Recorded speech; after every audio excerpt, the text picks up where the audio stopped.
shake that. All right, great to see everybody.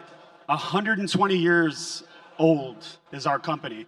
So why do you let a guy that works for a company that's 120 years old come talk about the future? I'm still a mama's boy, so every morning I talk to my mom no matter where I am, and she says, "What are you talking about today?" And I said, "The future." And she said, "Let the audience know that I gave you that title when you were 5 because I got very bored of things."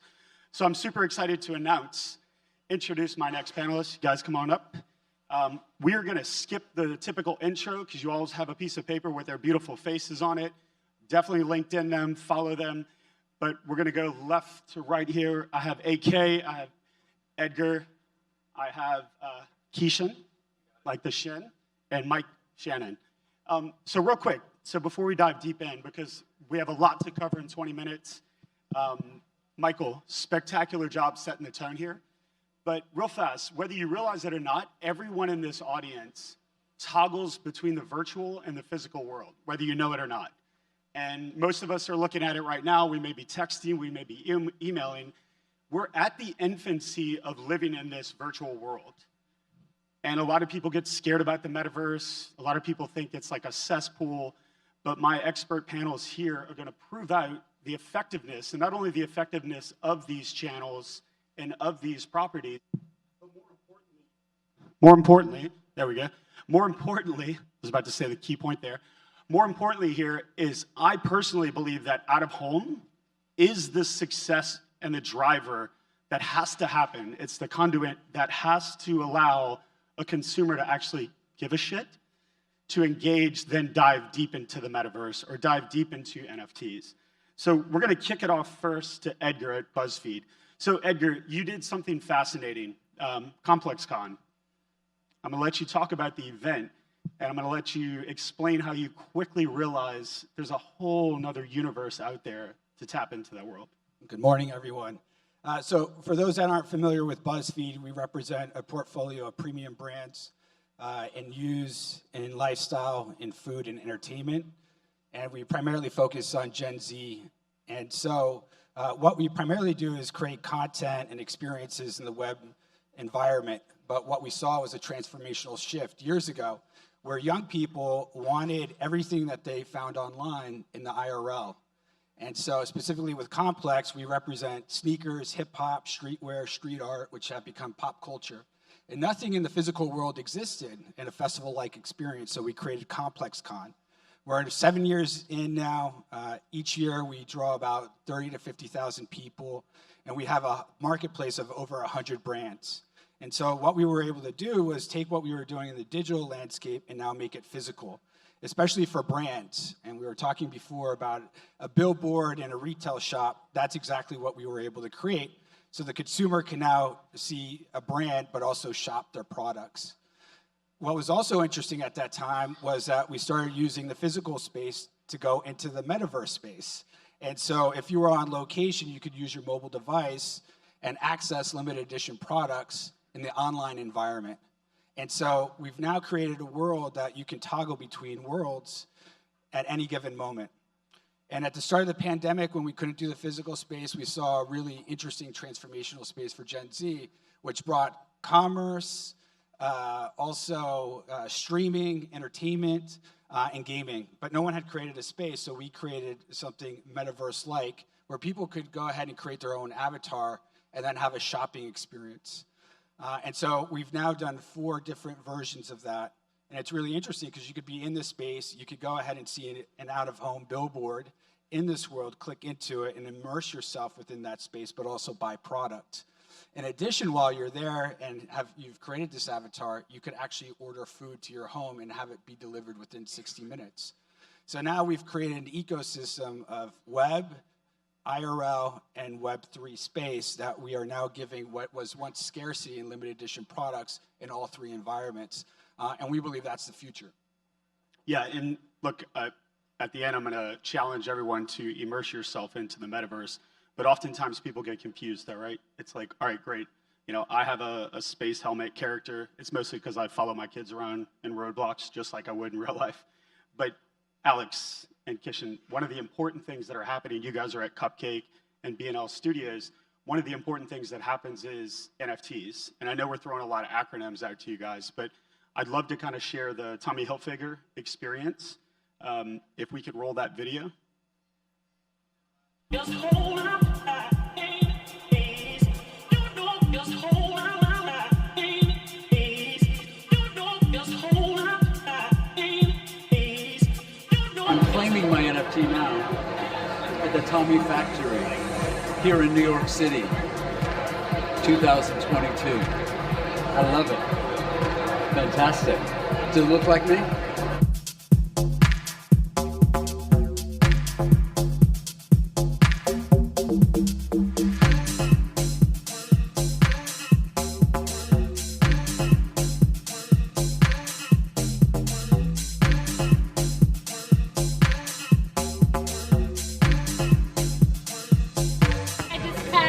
Boom, it's on my phone. Totally cool.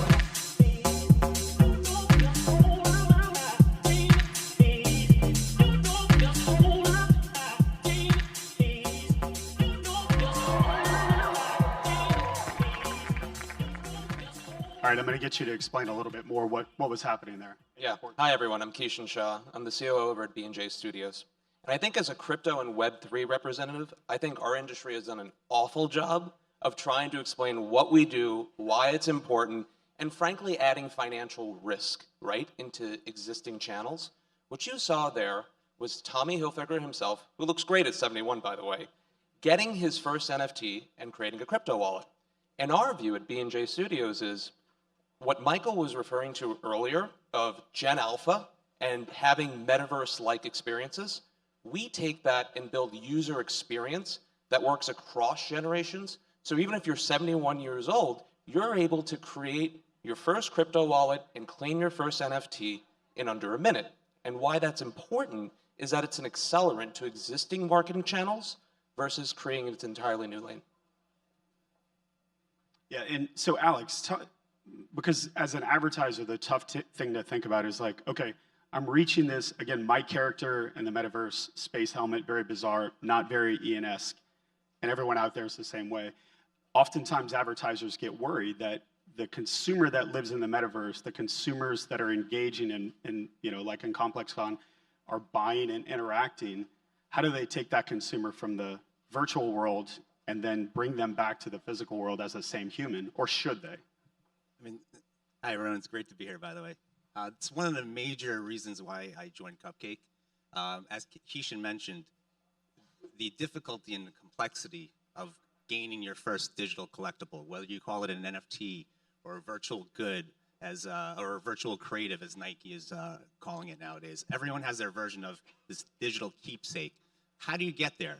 Can anyone tell me right now the easiest way to get there?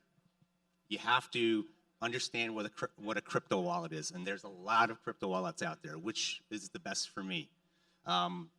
There's a minting process. There's this thing called blockchain. Why is blockchain important?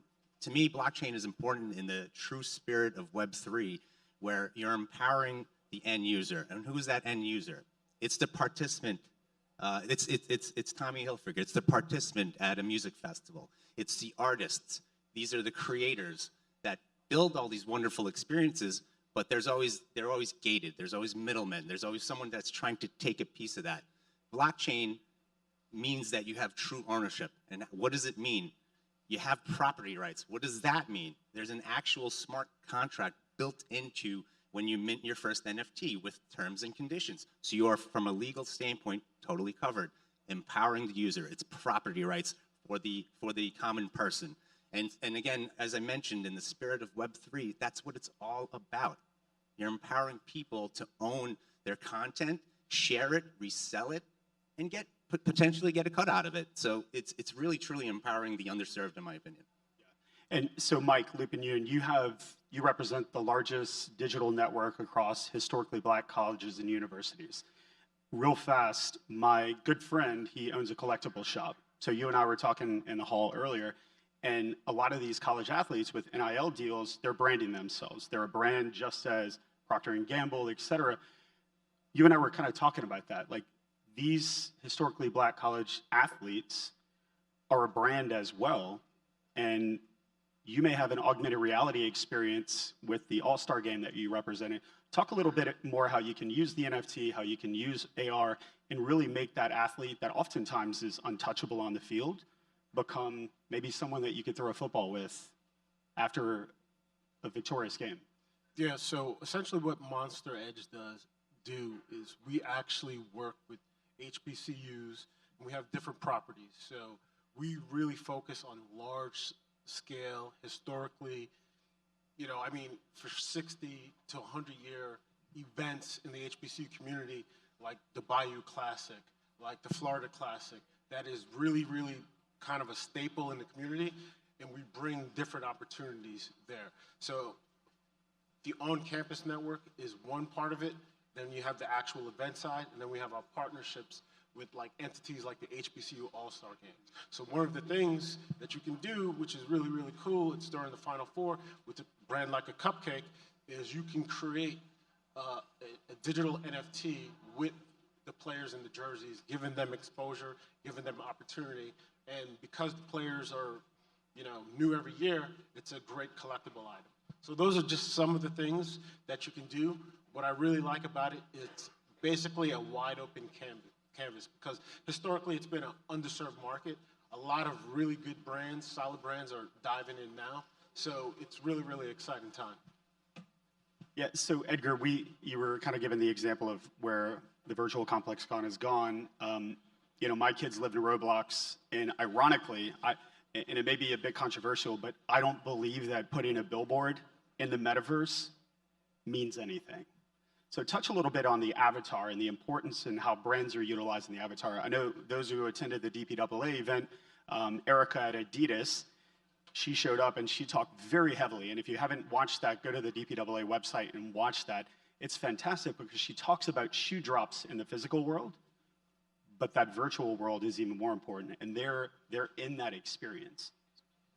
Yeah, and Adidas has been a great partner to Complex in both the IRL and the URL, and they were one of our first partners for Complex Land. I think the billboard's a complement to the overall story, right? So we think about the story of what the brand wants to tell in the .com space, the IRL space, and the Web3 space. And so it's obviously a part of awareness, but it's also about brand immersion. And so I don't think they need to live in silos anymore. They can live together. And so this is an immersive storefront, in which I think is an amazing idea, and how we expand that. Even with ComplexCon, we do it once a year. It's very hard to scale. So we think a lot about how could we take that globally, and out of home would be a perfect opportunity for us. So if we thought about One Times Square and our good friends at New Tradition, how do we make billboards as storefronts where you could get access to limited edition sneakers, that become an extension of what we're doing on the ground at ComplexCon. So I don't think billboards are the thing that lives exclusively in that space. I think it's part of the overarching thing so that people identify what brand is doing it. So, Alex, do you feel that the virtual world Web3 becomes part of the overall omni-channel? Yeah, you're going to blend in between, but from an out-of-home perspective, for me, out-of-home, right, it's real estate. It's also ephemeral art. Effective out-of-home, it has a little bit of magic where it's a blend of really good marketing where it doesn't seem like marketing. It's artistic, right? If you look back at back in the decades of Apple and Absolute, beautiful canvases on out-of-home formats. It's never been memorialized. It's in some binder at some agency right now, right? Using something like Web3 and NFTs, you can memorialize these moments. And then what can you use with that, right? Say if I collected a bunch of Absolute pieces that I thought was works of art from a billboard and out-of-home perspective, because my ID is verifiable and it's immutable, someone's going to notice that I am a collector of out-of-home art. And maybe I'll get some sort of promotion or a pop-up event that I get invited to because of my sort of allegiance and contribution towards it, right? And that's what I mean. Again, you're empowering the end user. This is not a middleman game anymore. And I'm really excited to see what other doors are open. Yeah, so let's stay on that topic. I have a vision, and shout out to Kelly Peppers at Colossal. Her and I have been throwing this collaboration out, and it's a free idea for everyone. I would love to see, and Kishan, I want you to kind of touch on this. I have a vision that a hand-painted wall, it's up for a week to a month, but there's that very nostalgic piece that's lost. You know, we all see these walls, beautiful walls across the country. They're put up. Obviously, social media has been a massive way to continue the conversation, but then eventually it loses its luster in the scroll. It ends up being painted over, and then it's lost forever. I want you to touch on this idea. The hand-painted wall, one of the cans, one of the paintbrushes is a piece of art. It's a part of that experience. Maybe it's a workable, tangible NFT. Touch on the importance of that, and I think a great opportunity for the industry to start thinking a little bit differently and being more prideful about our artwork. Infinite sum. This is not a 100-year-old brick wall. This is an opportunity to showcase a brand and create a digital experience. The hard part about this is how to actually get this done. There's only 25,000 software developers in all of Web3. So being able to get actual execution of existing channels where a brick wall, right, could be an opportunity for an existing campaign to be laid on, and then there's a digital experience associated with that where if you went and created a crypto wallet or got an NFT, and now versus directing a user to post an image on a social network, it brings it back to commerce, or it brings it back to getting their DeLonghi coffee maker and having their coffee maker go and actually provide them with an opportunity to go and buy additional capsules to go and refill. That becomes more of an immersive commerce and retail experience, which then improves a lot of the customer acquisition piece. Yeah, so we talked about this, God, it's been probably, maybe it was at this conference, but we all talked about this as an industry, continuing the conversation onto social, continuing the conversation onto the mobile device. Mike, kind of touch on that a bit. You know, you had an amazing event. Obviously, I'm a bit biased to the Bayou Classic, being a New Orleans boy, but the Florida event, you guys had Florida Blue. You guys put on a fascinating event, big game, but the game's over. Right. So based on the technology that we're talking about today, how do you continue that for that brand, for it to be a journey forever and not just an experience, you know, for one night? Gotcha. Mike, I guess you can play the video. Yeah.